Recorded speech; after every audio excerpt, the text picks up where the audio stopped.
I'm going to say take this if you're taking one book away from this video. Hello and welcome back to my YouTube channel. Today I thought I'd take you through my favourite romance books. So I will just caveat this video with saying I've always been a fantasy reader, and in the last year I've probably really gotten into my romance reading era. So I feel like probably a lot of the books that I'm going to recommend or talk you through are pretty mainstream, so I am open to recommendations.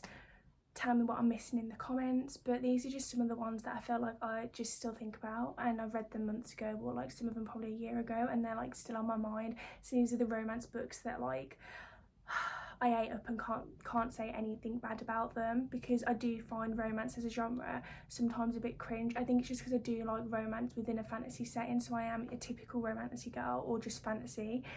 So I do sometimes find romance a bit sickly or a bit boring. That's why if it's in fantasy you've got the whole world building and the wider plot.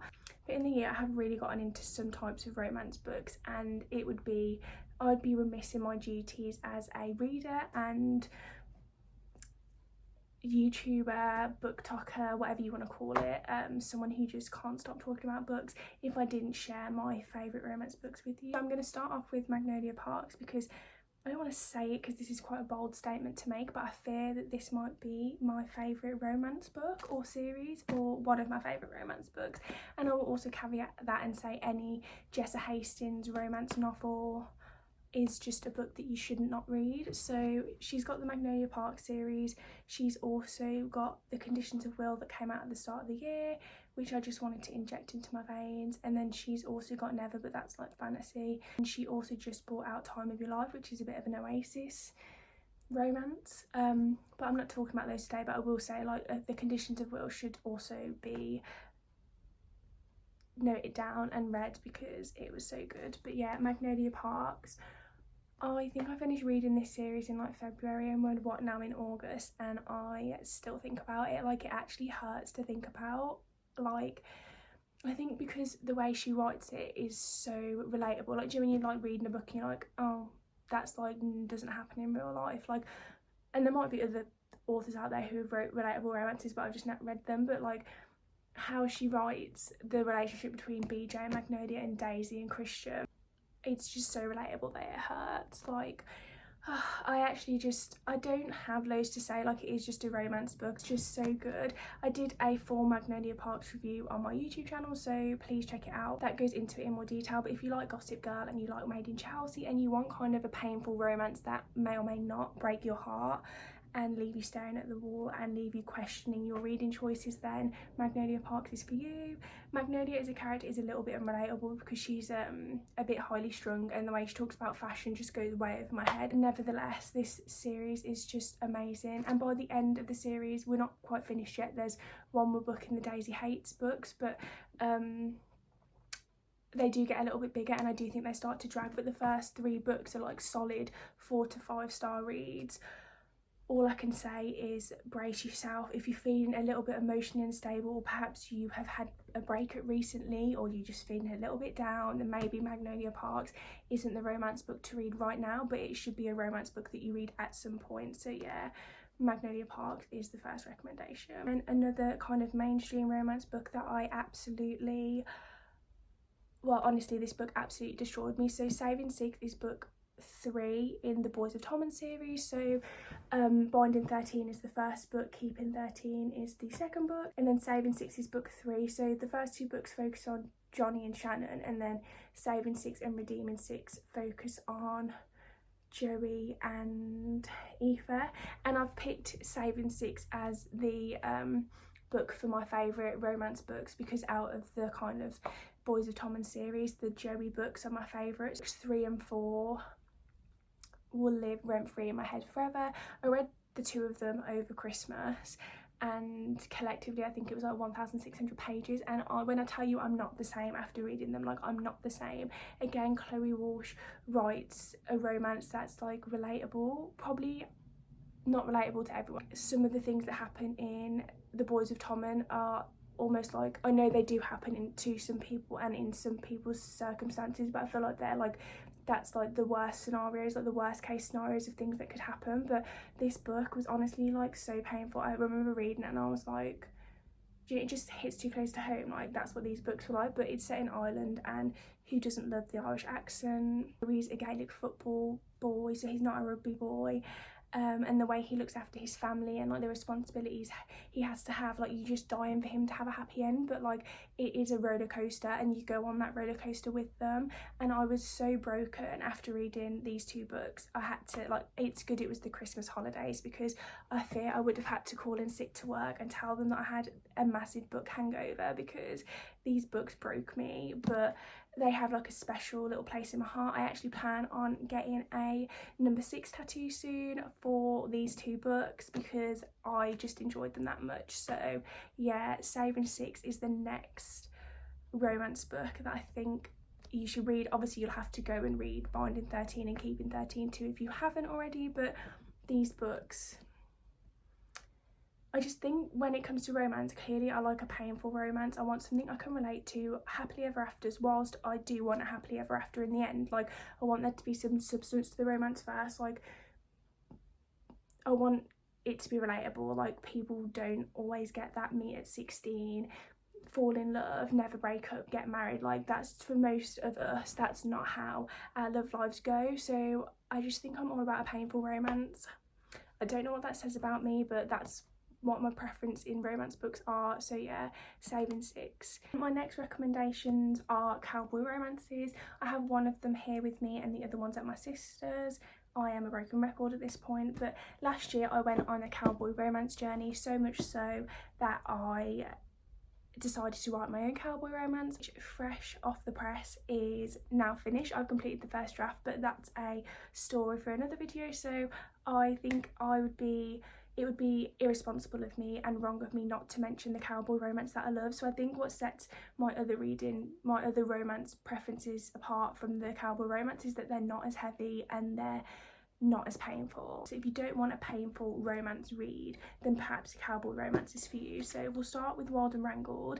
This is book 4 in the Rebel Blue Ranch series. I'm picking this because this is my favourite out of the whole series. I just think it was wrote the best.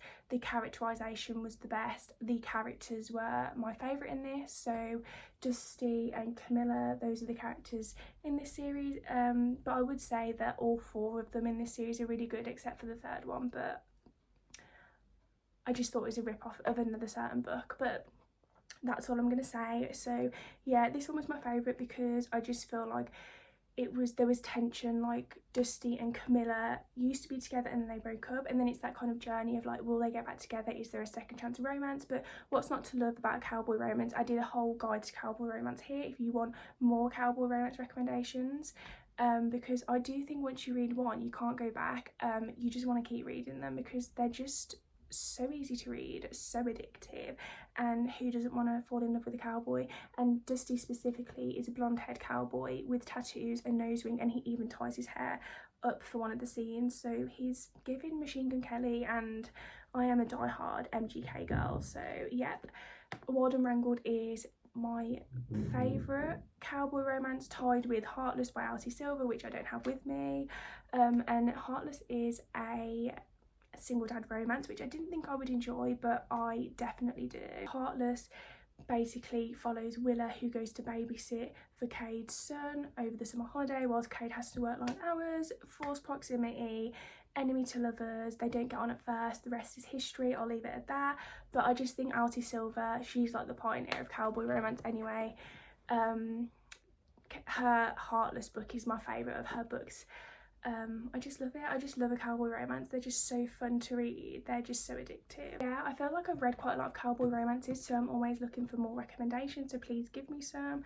And then hopefully soon you'll be able to read the cowboy romance that I've written, and obviously it's going to be the best one that you ever read, of course, just saying.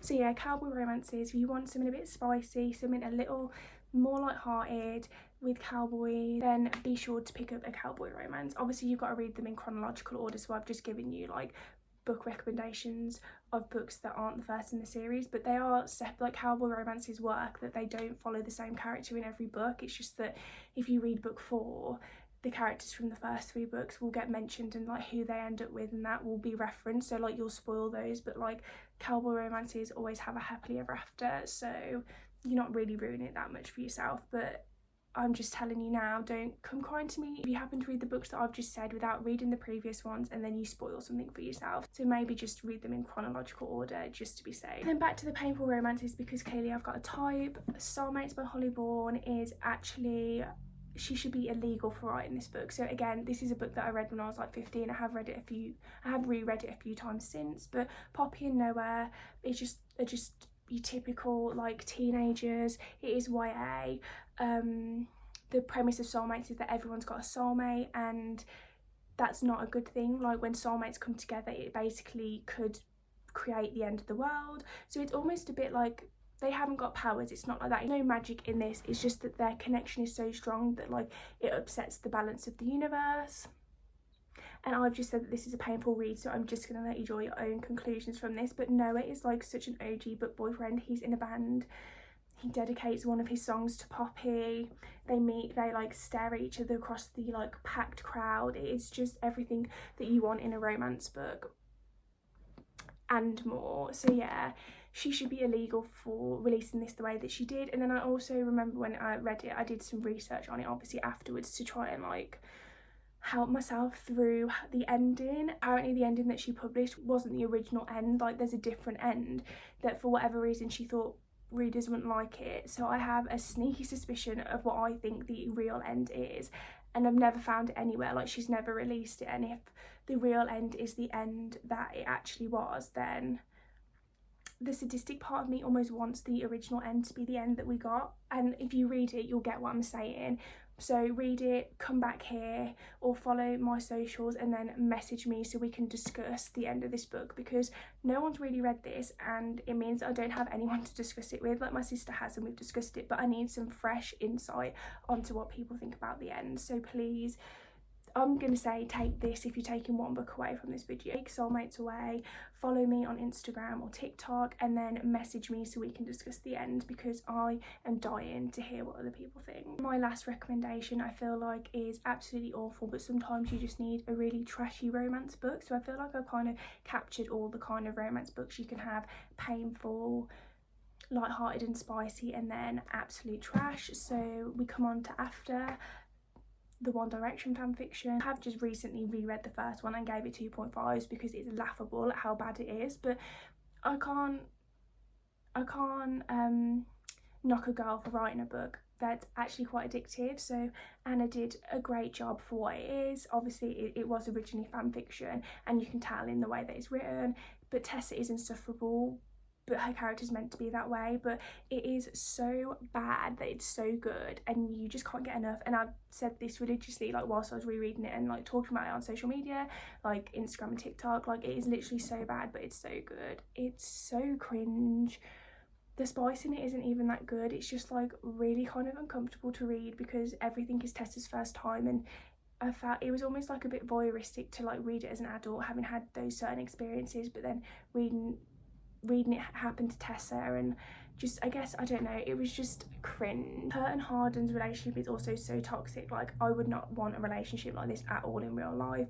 I think maybe like if you read it when you're younger, you like almost want the bad boy, you want a relationship that's like really feisty and like argumentative, but like I'm so chilled. I would not want that at all in real life. I just want someone who's nice to me, someone who shows that they want to spend time with me, whereas like this is literally like he's kind of mean to her, and I don't like bully romance as a trope. I don't like it at all. It's just not for me. So there's that element of this that I don't enjoy, but like honestly, if you're not reading After because it's gonna win any prizes, like you're reading it because you just don't want to think about what you're reading. You maybe want a little bit of romance, a little bit of trash, that you want a palate cleanser basically between other books.